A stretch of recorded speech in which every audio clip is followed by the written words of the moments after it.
नमस्कार सभी विद्यार्थियों का हार्दिक स्वागत। आज का हमारा जो टॉपिक है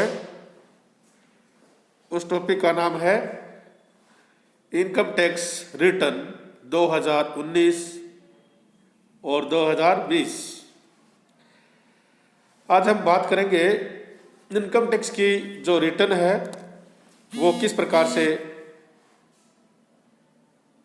तैयार करते हैं और जो नए प्रावधान आए हैं उनको अगर हम ध्यान में रखेंगे तो हम टैक्स में बचत प्राप्त कर सकते हैं।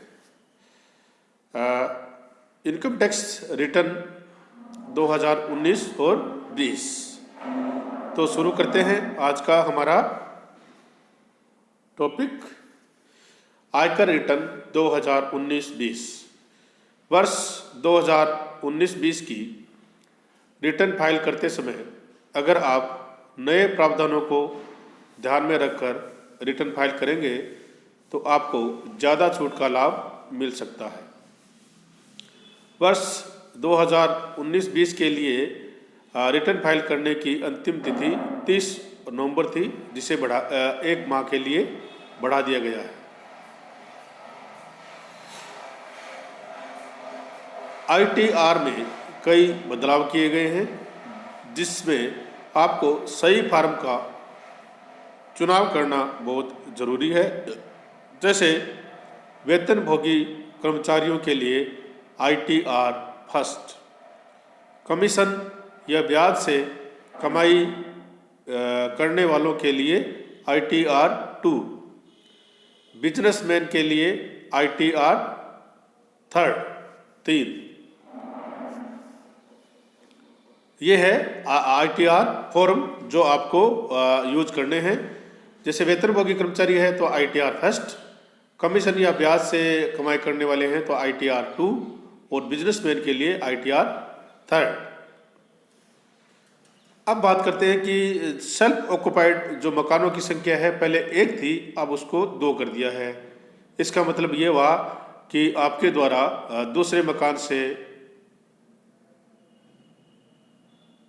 किराए नहीं ले रहे हो तो उसे हम सेल्फ ऑक्युपाइड मान लिया जाएगा, जबकि पहले के प्रावधानों के मुताबिक किराया नहीं आने पर भी उसको सरकारी दर से किराया मानकर जोड़कर आपकी इनकम में जोड़ दिया जाता था। तो अब आप 2 मकानों को इस छूट में शामिल कर सकते हैं।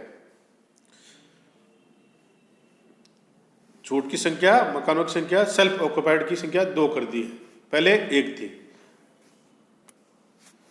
इस बार 2 मकानों के पर लिए गए होम लोन के लिए ब्याज को भी ITR में क्लेम किया जा सकता है।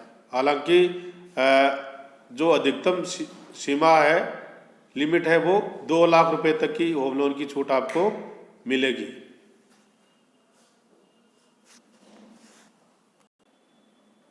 इस बार 2 मकानों पर लिए गए होम लोन के ब्याज को भी ITR में क्लेम किया जा सकता है।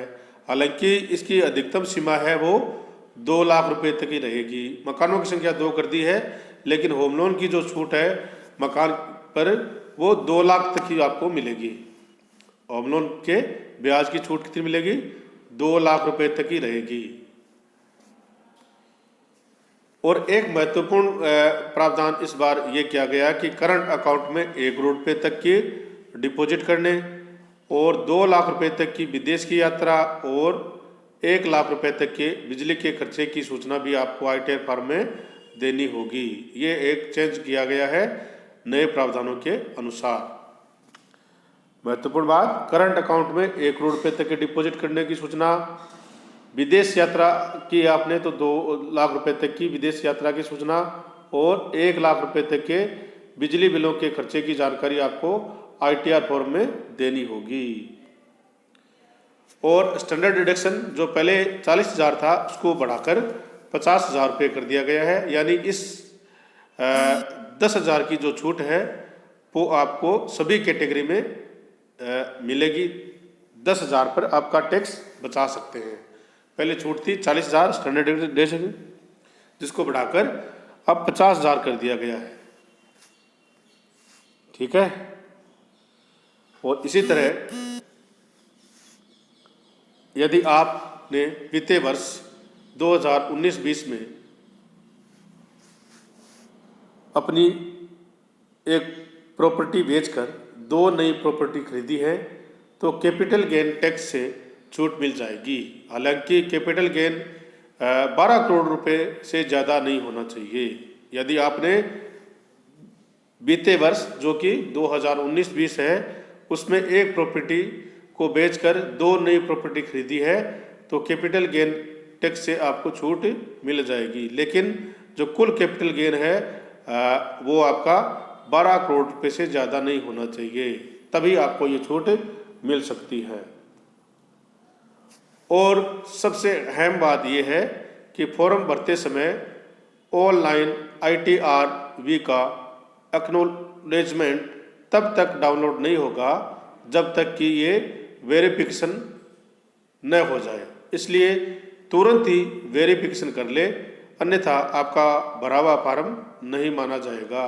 ये बहुत ही महत्वपूर्ण बात है कि आप जब फार्म भरें और ऑनलाइन ITR-V का एक्नॉलेजमेंट तुरंत ही डाउनलोड कर ले, क्योंकि जब तक आप इसको डाउनलोड नहीं करेंगे, उसका ऑनलाइन वेरिफिकेशन नहीं करेंगे तो आपकी रिटर्न है वो भरी हुई नहीं मानी जाएगी। ये भी एक महत्वपूर्ण चेंज किया गया है इस बार।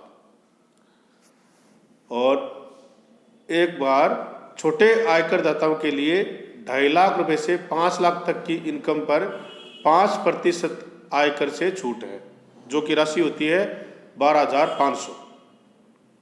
अगर आपकी इनकम 5 लाख रुपए तक है तो आपको 12,500 रुपये की छूट मिल सकती है, परंतु यदि इससे ज़्यादा है तो आपको कोई छूट इसमें नहीं मिलेगी।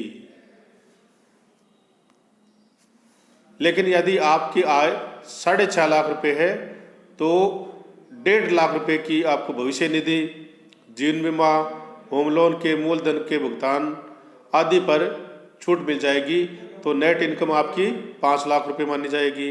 इसी तरह होम लोन के ब्याज की राशि जो कि 2 लाख रुपए है और स्टैंडर्ड डिडक्शन 50,000 भी मिला लिया जाए तो कुल 9 लाख तक की आय पर टैक्स से छूट आपको मिल सकती है।